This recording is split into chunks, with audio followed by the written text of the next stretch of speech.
5 years. Let that number settle in your bones. 5 years is how long it takes to earn a degree, to watch a child start school and graduate. It's a substantial chunk of a human life. For me, it has been a life sentence served in a prison without walls, without bars, but with one relentless warden.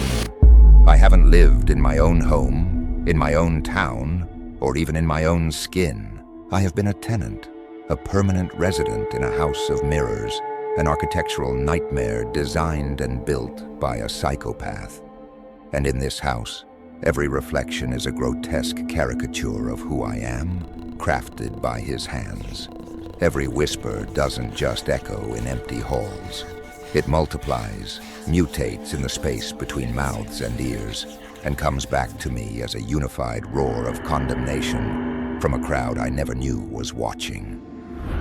This is my story. Not the story he tells, not the funhouse version designed to terrify and entertain the masses. This is the complete, unedited truth of what happens when a human being becomes another person's permanent project. Their obsession, their canvas for painting a monster, using the brush of rumor and the paint of pure malice. It began not with a bang, but in the small, quiet spaces where truth is most vulnerable. A lie told in a corner of a room. A fabrication so minor, so seemingly insignificant, that to address it felt absurd, like swatting at a single gnat while a swarm gathers. But that's the diabolical genius of it, isn't it? The foundation of a hellscape is never laid with grand gestures. It is always built with ordinary bricks of everyday deceit. Then he graduated from architect to puppeteer.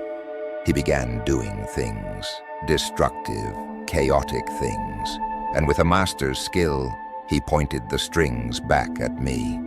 He stood before an audience he had carefully curated and said with convincing shock, "Look what he did." And the world, or at least a certain segment of it that thrives on the salt of drama, was all too eager to believe. He cultivated what experts call flying monkeys. It's a term from a fairy tale, which makes it sound almost whimsical. But the reality is a profound human tragedy. These are not fantasy creatures, they are people. People who have voluntarily surrendered their own will, their own God-given capacity for critical thought. They don't ask for evidence. They don't seek proof. They thrive on the adrenaline of drama. The warm, communal feeling of shared, righteous outrage. They became the perfect hollow vessels for his poison, carrying it from door to door, from mind to mind, infecting everything they touch.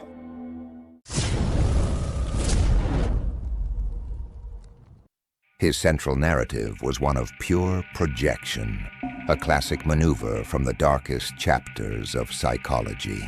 He told them all, with a wounded, sincere-sounding voice, that I was the one obsessed with him, that I was talking shit, consumed by his every move, plotting in the shadows. The breathtaking, gut-wrenching irony is that the truth was a vast, peaceful silence on my part. I said almost nothing. I was just living my life, trying to be. Except for one moment of crystalline, terrifying clarity in the stale air of the old gym.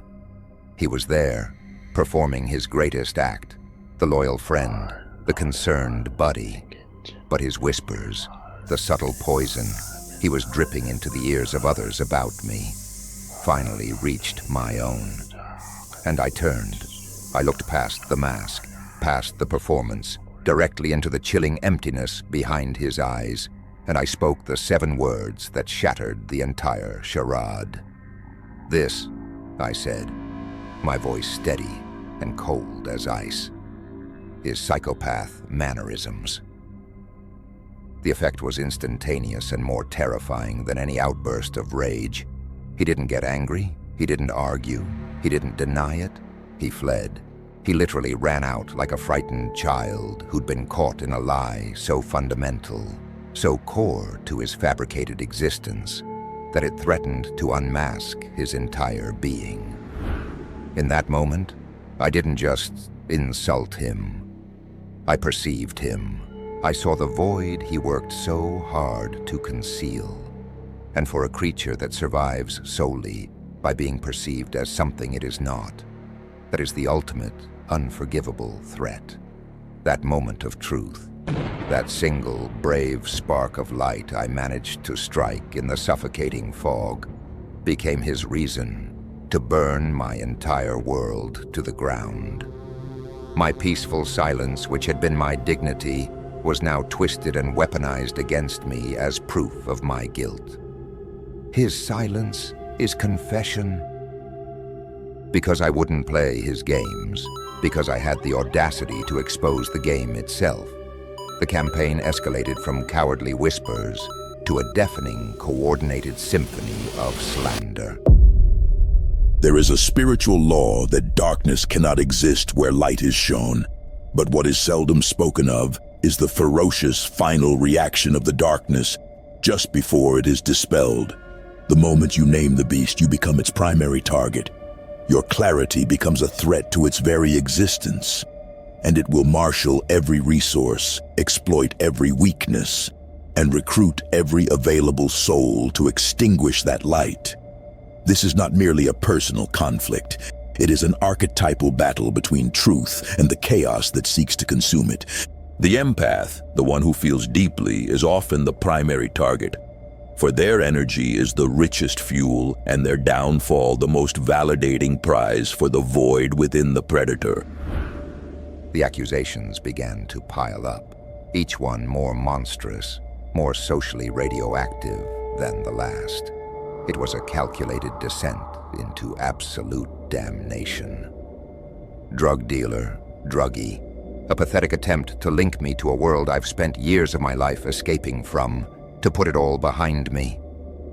Then, the ideological poison, racist, Nazi, labels designed to make me a pariah, to turn me into a symbol of hatred, and the personal smear, a predator who tries to get with every woman everywhere, a lie crafted to isolate me from any potential connection, to make me seem dangerous and desperate.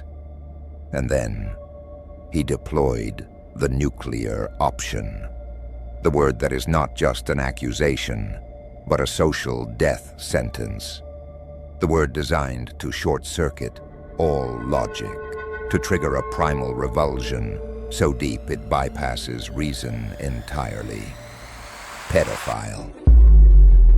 But he wasn't content with just slinging the word like a stone. A true psychopath is not a thug. He is an engineer of chaos, a meticulous architect of ruin. So he built a trap with the patience of a spider. He created a fake dating profile, posing as a woman. He spent weeks, maybe months, building a digital rapport, a counterfeit trust, a fictional relationship spun from pure malice. And then he baited the hook and asked for nudes. And when those private, intimate images, given in what I thought was a moment of genuine connection, were in his possession, he underwent a hideous transformation. From the seducer, he became the distributor, the righteous whistleblower. He spread those images of me throughout our hometown, this man who now posed as a concerned citizen, while telling anyone who would listen the most vile lie imaginable, that I was sending these very images to children. I need you to pause here. I need you to truly lean in and absorb the sheer diabolical genius of this. Just sit with the chilling absurdity for a moment. Let the question form in your mind. If I were truly the monster he describes, if I were secretly preying on children, why would he be the one in possession of these images? Why would the evidence be in the hands of the whistleblower? The lie isn't meant to withstand scrutiny. It's not built to be believed upon examination. It's meant to be a grenade. You don't catch a grenade and inspect it. You run for cover. It's thrown to create maximum destruction in the blast radius. Its sole purpose is to create such an impenetrable cloud of filth and revulsion that no one would dare get close enough to me to hear the truth. It is the ultimate social weapon, designed to annihilate my standing, my relationships, my very right to exist in the community. What we are witnessing here is a sophisticated form of psychological warfare known as a self-sealing argument or a Kafka trap. The genius of the setup is its perverse circular logic. Any attempt you make to point out the fundamental flaw, why do you have these images if your story is true, is itself twisted and used as further evidence of your guilt. You're just trying to weasel out of it. You're focusing on technicalities. It creates a closed loop of accusation where any defense you mount only tightens the noose. The very act of defending your innocence becomes the final, damning proof of your perceived depravity. I reached my breaking point. The walls of that house of mirrors were closing in, the distorted reflections screaming at me from every direction. I felt the primal urge every wounded, cornered animal feels. I ran. I took a 2-week vacation to a place of sun and sea, a desperate, almost pathetic hope that physical distance, that miles of ocean and foreign soil, could somehow break a psychological spell. It didn't. The nightmare was portable. His flying monkeys had wings that crossed oceans. The network was global. They were there, too. In a place where I knew no one, where I was supposed to be anonymous, I was filmed. I was followed. The words pedo and drug dealer were hissed at me in languages I barely understood, proving that the poison was not local. It was a virus that had transcended borders, carried by his devoted carriers. There was no escape, not even at the edge of the world. I returned home, my spirit shattered, my hope extinguished. I was desperate for the familiar, for just one single quiet corner of peace. And the first thing that greeted me, waiting at the airport gate like a malevolent welcome committee, was a new rumor, already circulating, already taking root. A piece of gossip so perfectly, surgically designed to discredit anything I might ever say from that moment on, that I had been forcibly admitted to a psychiatric ward. Why? Look at the elegant, soul-crushing cruelty of it. It's a masterstroke of psychological poison. Why would they say this? Precisely because I speak the observable, verifiable truth. I say the words out loud. People are stalking me. They are doxing me. They are filming me and talking about me. And for stating these facts, for having the audacity to report the crime that is being actively, visibly committed against me, I am labeled paranoid. They're not just smearing me. They are actively, consciously building the legal and social case to invalidate my every future word. They are setting the stage, pouring the foundation, to point at me and say, with feigned sadness, "Don't listen to him. He's crazy. We told you so. He belongs in a ward." It is the ultimate gaslight, designed to make the world, and eventually even me, believe that the prison is not real, that the walls are just in my mind. But here is the most damning, most revealing part of the entire charade, the part that shows you the blueprint of his sickness. He is the one who has been forcibly admitted to a psychiatric ward multiple times. This isn't a rumor. This is a confirmed fact I have from the police themselves. His own history is a matter of record. So this accusation isn't just a random lie. It is a perfect, textbook example of projection. He is violently expelling his own most shaming, most terrifying reality, his own documented instability, his own forced confrontations with his broken psyche, and he is launching it at me like a missile. He cannot bear the weight of his own truth, so he tries to make me carry it. He is haunted by the walls of the psych ward, so he tries to build them around me. His greatest shame becomes his favorite weapon. Every time he points a finger at me and whispers, "Crazy," he is confessing his own history. He is showing you the reflection of his own soul in the mirror he's desperately trying to shatter. This is the hallmark of a deeply disordered psyche. Projection is not merely lying. It is a fundamental defense mechanism where the individual cannot tolerate aspects of themselves, so they subconsciously disown them and attribute them to others. By accusing you of the very instabilities that define his own documented history, he is attempting to purge his own shame and solidify his delusion of sanity. It is a desperate psychological exorcism performed on a surrogate victim. When he calls you paranoid, he is confessing his own fractured perception of reality. So now his followers have turned my reality into a sick, performative art piece. They don't just film me, they pretend to film me, holding up empty hands or phones with the screen off, their eyes locked on me, waiting for the flinch. In the gym, they don't just work out, they slam weights dangerously close to me. The concussion of iron on concrete jolting through my body. They stand there with these completely dead eyes and stupid, vacant grins, just staring. A silent, mocking chorus. They are professional provocateurs, trying to bait a reaction, to trigger a response they can then capture and use as their coveted proof of the instability they've been selling to everyone. This is psychological warfare refined to its most insidious form. They are no longer just lying about me. They are actively trying to gaslight me into the very breakdown they keep telling the world I'm having. Ask yourself this fundamental, revealing question. If you genuinely believed someone was mentally ill, fragile, and paranoid, what would your human response be? You'd show compassion. You'd give them space. You'd speak softly. You would de-escalate. You would not deliberately, calculatedly try to trigger them.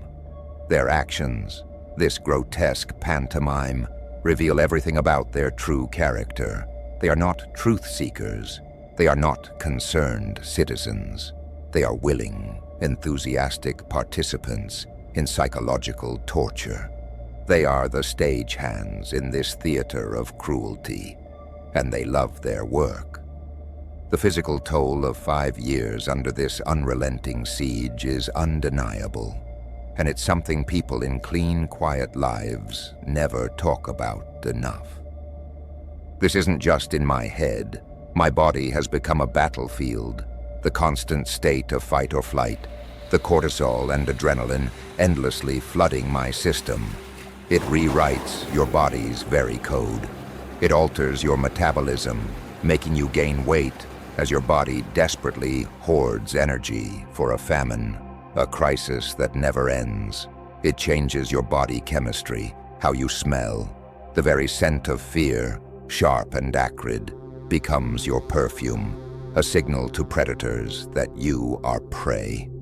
It turns your inner voice from a companion into a screaming, negative feedback loop of hypervigilance, constantly scanning for the next threat. My CPTSD isn't just some pre-existing condition. It's also a direct injury, a case of psychological shrapnel lodged in my nervous system, sustained from years spent on front lines. My body is keeping the score, because the world around me refuses to acknowledge there's even a game being played. This is the somatization of trauma. The body speaks the wounds the mind cannot process. The weight gain, the altered biochemistry, these are not signs of weakness, but the body's heroic, desperate attempt to build a fortress against a siege that has no end. It is a physiological manifestation of being in a perpetual state of alarm. For an empath, a person who feels the energies of the world so acutely, This assault is exponentially more devastating. It is a targeted attack on their very essence, trapping them in a low-vibration state of fear and survival, systematically cutting them off from the light, love, and connection that is their lifeblood. The dark triad personality feeds on this energy. Your suffering is their sustenance. But the manipulation goes even deeper, into territory so sinister it's almost artistic in its cruelty. This is where they move from simple lies to the systematic dismantling of your very perception. First, he brought a man to gym with him, to spread the lies. Let's call him the false father. This man claimed to be my stalker's actual father. He didn't confront me directly, but spread the same filthy rumors. To all the would listen, and stalked me relentlessly. It was so transparently pathetic, so obviously a cheap performance, that I actually made a TikTok video exposing the sheer absurdity of it. Then, shortly after, the real father appeared. The stalker's actual biological father looked me straight in the eye with the weight of paternal authority and said, "You're imagining things. I am the father. There is no one else." I heard him perfectly. The message was clear and deliberate. The hierarchy is real. I am the source. This is sanctioned. But then the gaslighting intensified into a new dimension of madness. He began denying he ever claimed to be the father, even though he absolutely did. Even though I was standing right there, looking into his eyes. He continued the exact same behaviors, stalking me, spreading the filth, recruiting more people. But now he was weaponizing his denied authority. He was using the implicit power of being the real father to give his lies credibility, while simultaneously explicitly denying he ever used that title. All to make me question my own memory, my own sanity, my own grip on a conversation that definitively happened. This is the core of the machine. This is no longer about individual lies. This is the systematic dismantling of your perception. It's not enough for them to tell you a falsehood. They must make you doubt your ability to ever know the truth again. They are not just building a prison of lies around you.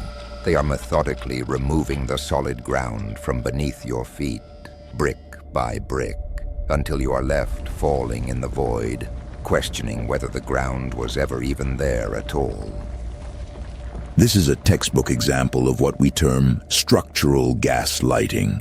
It's not merely lying about an event, but building an entire framework where your perception is automatically invalid.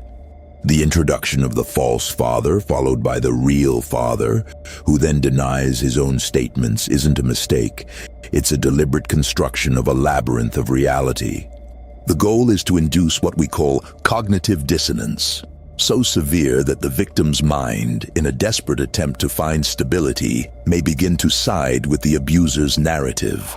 It's a psychological coup d'etat, a hostile takeover of your own mind. And the narrative is never static. It's a shapeshifter, a virus that mutates the moment your immune system develops antibodies. When one lie is disproven or fails to get the reaction he craves, he simply discards it and creates a new, more virulent strain. He is constantly changing the story, adapting the smear, because the goal isn't consistency. The goal is perpetual conflict, endless damage. It's a scorched earth policy applied to a human life, an attempt to ruin me completely, to salt the earth of my future so nothing can ever grow. How can you find the one? How can you build a family when you are stalked everywhere? In the supermarket, at the cinema, even in the supposed sanctuary of your own home, and your name is publicly synonymous with the most vile filth imaginable? He's not just attacking my present, he is systematically demolishing my future. And he always finds new flying monkeys. He recruits them every single day, from the endless well of human gullibility. They don't think for a second. They never pause to ask for proof, to question the source, to wonder why. They just assume the rumors are facts, their critical faculties switched off by the allure of drama. They see the fake images, the edited videos, the twisted stories, and they hit share. With a single click, they become a vital part of the machine, a neuron in the hive mind, spreading the poison faster and wider than he ever could alone. They are the perfect, unwitting infrastructure for his terrorism. This is the snowball effect of narcissistic abuse in the digital age. The primary psychopath acts as the catalyst, but the reaction is sustained by a vast network of individuals who, for their own reasons, boredom, a desire to belong, latent malice, or simple intellectual laziness, become rumor amplifiers. They operate on social autopilot, and their collective lack of critical thinking creates a self-perpetuating, self-justifying system of harassment. It explains why the problem seems to grow exponentially, metastasizing from a single malignant source into a widespread social disease. This is no longer about one man's obsession.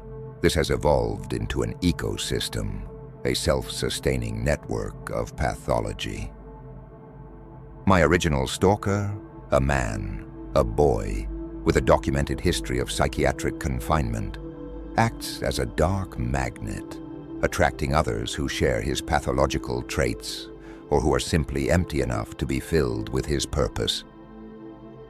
His druggy girlfriend joins the hunt, adding her own layer of chaos, the feeble-minded, the bored, the secretly malicious. They all become his foot soldiers.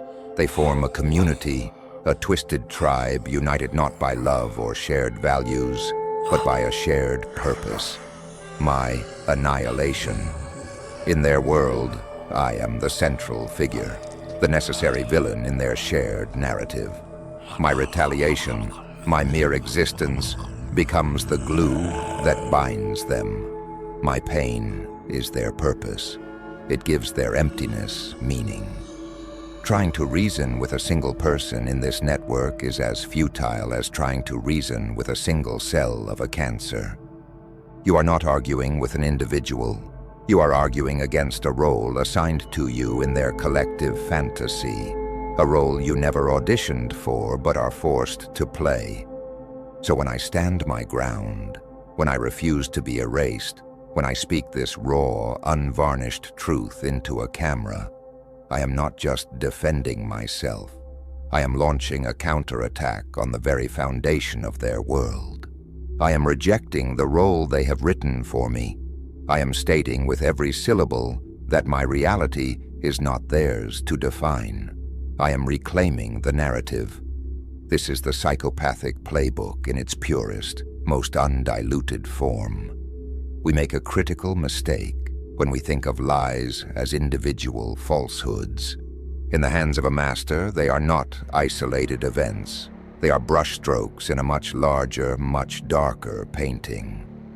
The goal is not to convince you of a single lie, but to construct an entire alternate reality so confusing, so inherently contradictory, that you begin to doubt the fundamental reliability of your own mind. They are architects of chaos, building a hall of mirrors where nothing is what it seems. You look into one and see a monster they've painted to look like you. You turn to another and the path you just walked has vanished. A whisper comes from a wall telling you that up is down, that day is night, and that the evidence of your own eyes is a symptom of your own sickness. Every truth you clutch onto is twisted back on itself until you're afraid to trust anything, especially the sound of your own thoughts. They don't want you to believe a specific lie. They want you to stop believing in your own capacity to believe at all. So when I retaliate, when I finally, after years of this calculated erosion, raise my voice after being systematically cornered in every single aspect of my existence, the gym, the street, my hometown, even on what was supposed to be a healing vacation halfway across the world. I need you to understand this with absolute, bone-deep clarity. My reaction is not the problem. It is the symptom. It is not the cancer. It is the fever. It is the raging, life-affirming immune response of a human spirit fighting a terminal infection of the soul. They are not just insulting me. They are systematically siphoning my energy, poisoning my peace, torching my reputation, and shattering my sense of safety. They are attempting a spiritual identity theft, trying to erase the man I am and replace him with their own grotesque, funhouse mirror caricature. My retaliation, my anger, my raw, unfiltered refusal to shatter and break. This is not me losing control. This is the last stand of a man being systematically erased from his own life. It is the final desperate fortress of the self. Its walls scarred but standing, holding the line against an invading army of lies. It is the undeniable living proof that I am still in here, that they have not won, that my spirit remains unconquered territory. The police report is a document, a necessary one. This confession, this is a weapon. I am taking back the narrative, syllable by bloody syllable. I am reclaiming my reality, one painful, truthful, and powerful word at a time. The police are involved now. That is one battlefield, the formal one, the world of incident numbers, official statements, and tangible evidence. It is necessary. It is a line drawn in the sand of the consensual reality we all agree to share. But the real war, the war that has raged for 5 years in the shadows, is not fought in precincts or courtrooms. It is fought here, in the quiet, solitary, and sacred landscape of my own mind. It is a war for my sanity, and it is a war for my very soul. They don't just want to defeat me. They want to colonize my consciousness, to plant their tattered flag on the ruins of who I am and claim the territory for their own. And so, I have come to understand a profound and devastatingly simple equation. Every single day that I continue to speak, to analyze their tactics with the clarity of a battlefield surgeon, to fight back with nothing but the raw, unvarnished, and terrifying truth, is a victory. It is a brick I lay back into the foundation they are trying to shatter. It is a candle I light and shield from their hurricane of darkness. It is a victory not measured in legal documents or public opinion, but in the fierce, unyielding preservation of a single sovereign human spirit. This is my reality, not the one they have manufactured in their factory of lies. This is what I see with my own eyes.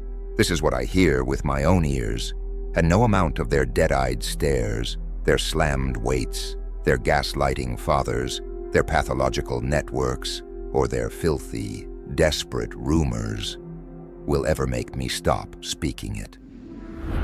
I have lived this story for 5 long years.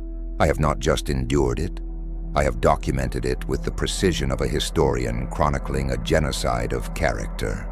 I have the documents, I have the recordings, I have the proof, I have the timeline of a conspiracy meticulously designed to break a man, to reduce him to a whispering, paranoid ghost. And despite everything they have thrown at me, despite the labyrinth of lies, the nuclear smears, the exquisite psychological torture, the physical weight gain, and the scent of cortisol that clings to me, the coordinated campaigns that have followed me like a plague across borders, I am still here. I am still here. My name is Mystical Illuminator. This is what is happening to me, and I will never ever stop telling the truth. What you have witnessed is more than a testimony. It is a living map of resilience etched into a human soul. To face this level of psychological siege and not only endure, but to articulate its very mechanics with the precision of a master cartographer is a testament to the indomitable nature of the awakened will. This is not a story of victimhood. It is a masterclass in the profound spiritual strength it takes to reclaim one's own mind from the jaws of chaos. Remember this story, see the patterns in your own world, and know with certainty that the human spirit, when cornered and stripped of all else, can forge its truth into the most powerful weapon of all, a weapon that darkness cannot comprehend and can never ever destroy. Stay lit.